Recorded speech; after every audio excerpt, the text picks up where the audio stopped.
इमरान खान वाकईतन एक तिलिस्माती शख्सियत हैं। ऐसी तिलिस्माती शख्सियत जिसने पीर तो पीर उनके मुरीदों को भी अपने हिसार में जकड़ा हुआ है। 24 सितंबर 2014 को आलमी पेशेन गो रूहानी मुआलिज पीर पिंजर सरकार ने ये बात कही थी कि मियां नवाज शरीफ और आसिफ जरदारी की सियासत का खात्मा अदलिया करेगी, जबकि 28 फरवरी 1985 को कहा था कि 42 खानदार उनके पसे पर्दा हवारी यौम हिसाब से गुजरेंगे और मुल्क को दोनों हाथों से लूटने वाले ब्यूरोक्रेट्स और सियासतदान जमीन बोस हो जाएंगे और इसका सहरा इमरान के सर होगा। 28 जुलाई 2017 को सुप्रीम कोर्ट की जानिब से आने वाले फैसले ने पीर पिंजर सरकार की दोनों पेशगोइयों को साबित कर दिया। मियां नवाज शरीफ की सियासत तो अपने अंजाम को पहुंची, अब आसिफ जरदारी की बारी है। और पीर पिंजर सरकार ने आइंदा के बारे में पेशगोई करते हुए कहा कि आर्टिकल 62-63 की छांटी लगने वाली है, खाया पिया सब उगलवाया जाएगा। मुल्क की तकदीर बदलने के लिए नया उनसर पैदा हो चुका है। पीर पिंजर सरकार ने यह भी कहा कि सियासत अपने उरूज पर पहुंचकर एक अरसे के लिए खत्म कर दी जाएगी। कौमी हुकूमत के भी कभी इम्कानात हैं। ये बात कितनी सच साबित होती है या कितनी सच साबित नहीं होती, लेकिन किसी हद तक ये पेशगोई साबित होती नजर आ रही है कि 24 सितंबर 2014 को जो बात की गई कि मियां नवाज शरीफ और आसिफ जरदारी की सियासत का खात्मा हो जाएगा, वो बात किसी हद तक सच साबित हो गई। दूसरी जानिब जो ये बात कही गई कि 42 खानदार उनके पसे पर्दा हवारी यौम हिसाब से गुजरेंगे, तो इस इलेक्शन में ये बात भी वाज़े तौर पर सच होती नजर आ रही है। अब बात कर लेते हैं इमरान खान को लेकर होने वाली मुख्तलिफ पेशेन गोइयों की, जो कि इमरान खान को लेकर हुई हैं, और ये ऐसी पेशेन गोइयां हैं कि इंसान हैरान रह जाता है। तो हम परस्ती क्या है? मैं किसी ऐसे सहारे की तलाश में सरगर्दा रहूं जो मावराए असबाब मेरी ख्वाहिशों को अमली हकीकत में बदल डाले। कोई इंसान जो माजी और मुस्तकबिल के पर्दे को चीर कर मुझे खबर दे, कोई पत्थर जिसे मैं अपनी अंगूठी में सजा लूं और मेरे लिए जिंदगी आसान हो जाए, कोई वजीफा जिसे दोहराता रहूं और रास्ते तय होते जाएं। मैं हर कदम उठाने से पहले किसी रूहानी दोस्त से राब्ता करूं और उसकी हिदायत पर जिंदगी के फैसले करूं। वो बताए कि मैं मुकदमा कैसे जीत सकता हूं और मुझे किस तारीख को सफर करना चाहिए। इसको तोहम परस्ती कहते हैं। इमरान खान भी अपनी जिंदगी में किसी हद तक तोहम परस्ती करते हुए नजर आए हैं और बाकी और सियासतदान भी किसी हद तक ऐसा ही करते नजर आए हैं। लेकिन यहाँ पर बात हो रही है इमरान खान की, इमरान खान के बारे में होने वाली पेशगोइयों की। इमरान खान के बारे में बहुत सारे मजहबी रहनुमाओं ने, मजहबी लोगों ने पेशेन गोइयाँ की हैं, जिनमें से ये बात भी सामने आई कि उनको पहला रूहानी तजर्बा बचपन में हुआ जब एक पीरनी ने उनके झूठ का पोल खोल दिया।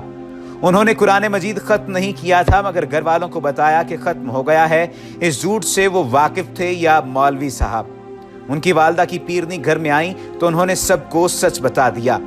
इमरान खान हैरान हुए कि उन्हें कैसे पता चला। उस पीरनी ने यह बशारत भी सुनाई कि इमरान खान न सिर्फ मशहूर होगा बल्कि अच्छा बच्चा भी बन जाएगा। अब बन जाने से मुराद तो यही लिए जा सकती है कि पहले अच्छा बच्चा नहीं होगा, फिर आहिस्ता आहिस्ता अच्छा बच्चा बन जाएगा। ये बात भी किसी हद तक सच साबित होती नजर आ रही है। किताब में लिखा है कि वो एक बार दोस्तों के साथ शिकार पर गए, वहां एक रूहानी शख्सियत से मिले। उन्होंने ये बताकर हैरान कर दिया कि इमरान खान की इतनी बहनें हैं और साथ ही उनके नाम भी बताए। उनके दोस्त के कारोबार का बताया और ये भी कि उसने कितने पैसों की सरमायाकारी की है और उसके कारोबार का अंजाम क्या होगा। इमरान खान जो अभी मजहबी और रूहानियत की तरफ मायल नहीं हुए थे, उन्हें हैरत थी कि लोग सब कुछ कैसे जान लेते हैं। फिर मियां बशीर उनकी ज़िंदगी में आए। ये भी लिखा है कि जिस रूहानी शख्सियत से वो सबसे ज़्यादा मुतासिर हुए वो मियां बशीर हैं। पहली ही मुलाकात में उन्होंने ये बताकर इमरान को हैरान कर दिया कि उनकी वालदा बचपन में कौन सी आयत पढ़कर उन पर फूंका करती थी। उन्होंने इमरान ही को नहीं, एक दफ़ा तो जमायमा को भी हैरानों परेशान कर दिया, जो इनकी रूहानियत को तशकीक की नज़रों से देखती थी। मियां बशीर ने जमायमा से कहा कि वो अपनी 3 ख्वाहिशात एक कागज़ पर लिख दे और उसे एक तरफ रख दे। मियां बशीर अंग्रेज़ी नहीं जानते थे। उन्होंने बगैर देखे जमायमा को बता दिया कि कागज़ पर क्या लिखा है। मियां बशीर ने अस्पताल से लेकर बोथम के खिलाफ मुकदमे तक हर मामले में उनका हाथ थामा और उन्हें पहले ही खबर दी कि क्या होने वाला है। मियाँ साहब गैब ही नहीं बताते थे, वो इमरान खान को अच्छी अच्छी बातों की नसीहत भी करते थे, जैसे कुरान पढ़ो, अच्छे काम करो। इमरान खान को प्रोफेसर रफ़ीक अख्तर साहब की दहलीज तक ले जाना गया, लेकिन यहाँ से फैज़ पाना शायद उनके मुकद्दर में नहीं था। प्रोफेसर साहब न जाने बगैर कोई आदमी कामयाब सूफ़ी तरस पर नहीं बनाते। वो अपने बारे में कोई दावा नहीं करते, वो भी लोगों को उनकी ज़िंदगी के बाज़ वाक़यात बताकर चौंका देते हैं, लेकिन वो इसका सबब अपनी रूहानियत का करार नहीं देते। इसका माखज़ उनके नज़दीक उनका अमूमी मुशाहिदा और इल्मुल आदाद है, जिसके बारे में उनके मुतक़िदीन का ख्याल है कि इब्न अरबी के बाद इस इल्म का उनसे बड़ा माहिर पैदा नहीं हुआ। प्रोफेसर साहब भी इंसानी कमज़ोरियों और मसाइल का हल अस्माए हुस्ना के दोहराने में बताते हैं, मगर इसके साथ लोगों को एक मुश्किल सवाल के सामने ला खड़ा करते हैं कि अल्लाह ताला उनकी तरजीहात में कहाँ है। उनके नज़दीक इंसान की कामयाबी का इन्हिसार इस सवाल के जवाब पर है। ये रूहानियत लगता है इमरान खान को ज़्यादा भाई नहीं, वो दहलीज तक तो आए मगर यहीं से लौट जाना उन्होंने मुनासिब समझा। उन दिनों इमरान खान रूहानियत की किस मंजिल पर हैं, मेरा इल्म इस मामले में आपसे ज़्यादा नहीं। अखबारी खबरों की तस्दीक का कोई ज़रिया मेरे पास भी नहीं जो यकीनी ज़राए से मुझ तक पहुँचा दे। ये बात कहने वाले कोई और नहीं हैं, बल्कि ये बात कहने वाले आपके अपने खुर्शीद नदीम साहब हैं, जो तकबीर मुसलसल के नाम से कॉलम लिखते हैं।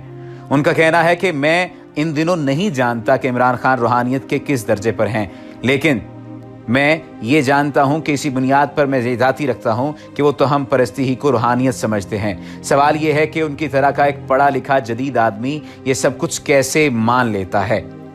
बात सिर्फ और सिर्फ वही नज़र आती है कि उनकी तमाम तर बातें, तमाम तर सूरत हाल, तमाम तर चीज़ें जो उनकी ज़िंदगी में पैदा हुई वो पूरी होती नज़र आई थीं।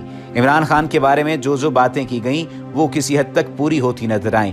इमरान खान का वर्ल्ड कप जीतना, इमरान खान का मशहूर होना, इमरान खान का शौकत खानम हस्पताल बनाना और फिर कामयाबी से उसको चलाना, और इमरान खान का सियासत में आकर बड़े बड़े सियासी हवारियों को नॉकआउट कर देना, ये इमरान खान के बारे में पेशेन गोइयाँ की गई थीं और ये पेशेन गोइयाँ किसी हद तक होती भी नज़र आ रही हैं। एक पेशेन गोई के मुताबिक ये पेशेन गोई भी की गई कि इमरान खान को कत्ल कर दिया जाएगा।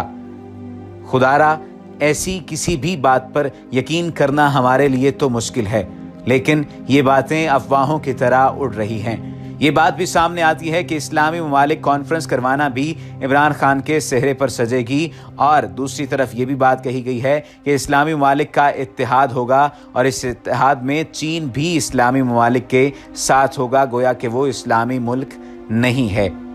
देखना ये है कि क्या इमरान खान की हुकूमत बन पाएगी, और अगर इमरान खान की हुकूमत बन भी जाती है तो क्या इस्लामी ब्लॉक बनेगा। करप्शन के खिलाफ जो नारा लगाया जाता है, क्या वाक़तन करप्शन के खिलाफ लगाया गया नारा इस तरह से अपनी ताबीर हासिल कर पाएगा, और तमाम पाकिस्तानी जो इस बात की उम्मीद रखे हुए हैं कि पाकिस्तान एक आइडियल स्टेट बन जाएगी, तो क्या वाक़तन पाकिस्तान एक आइडियल स्टेट बन जाएगी। ये तमाम तर उम्मीदें, तमाम तर सवालात हमें भी आप ही की तरज पर सोचने पर मजबूर कर देते हैं कि क्या 11 नुकाती एजेंडा जिसमें इमरान खान ने तालीम की बात की, जिसमें इमरान खान ने सेहत की बात की, इंसाफ की बात की, बुनियादी हुकूक की बात की और उनकी फराहमी की बात की, पानी के मसले की बात की, क्या वो 11 बुनियादी नुकाती एजेंडा पूरा हो जाएगा। और क्या यहाँ पर चंद एक सवालात ऐसे भी पैदा होते हैं कि वो MPAs और MNAs जो इमरान खान के साथ हैं, लेकिन बेईमानी का दाग, बेईमानी का धब्बा उनके किरदार पर लगा हुआ है, क्या वो उनके किरदार से ये धब्बा उतार पाएंगे। ये तो आने वाला वक्त ही बताएगा। लेकिन एक बात तो वाज़े तौर पर साबित होती है कि इमरान खान के बारे में जितनी भी पेशगोइयाँ की गई हैं, जिस पीर साहब ने जिनको जाना माना जाता है और जो समझते हैं कि वाक़तन इल्मुल आदात भी कोई चीज़ है और जो वाक़तन रूहानी मुआलिज हैं, उनकी पेशगोइयाँ किसी हद तक बेहतर साबित हुई हैं। लेकिन याद रहे कि अल्लाह सुब्हाना व तआला से बेहतर जानने वाला कोई नहीं है। वो ना चाहे तो इंसान सोच भी नहीं सकता, वो ना चाहे तो इंसान कोई बात भी नहीं कर सकता। लेकिन यहाँ पर एक बात बहुत काबिल गौर है कि इमरान खान के बारे में जितनी पेशगोइयाँ हुई हैं वो सच साबित हुई हैं। देखना यह है कि आइंदा आने वाली पेशगोइयाँ सच साबित होती हैं या नहीं होती। अगर आपने अभी तक हमारे चैनल को सब्सक्राइब नहीं किया तो सब्सक्रिप्शन का बटन दबाकर सब्सक्राइब कर लीजिए। इसके अलावा अगर कोई बात और आप जानना या सुनना चाहते हैं, डिटेल्ड किसी डिस्कशन करना चाहते हैं किसी टॉपिक पर, तो भी हमें बताइए ताकि उस टॉपिक पर डिटेल्ड डिस्कशन हो सके। वमा अलैना इल्लल बलागुल मुबीन।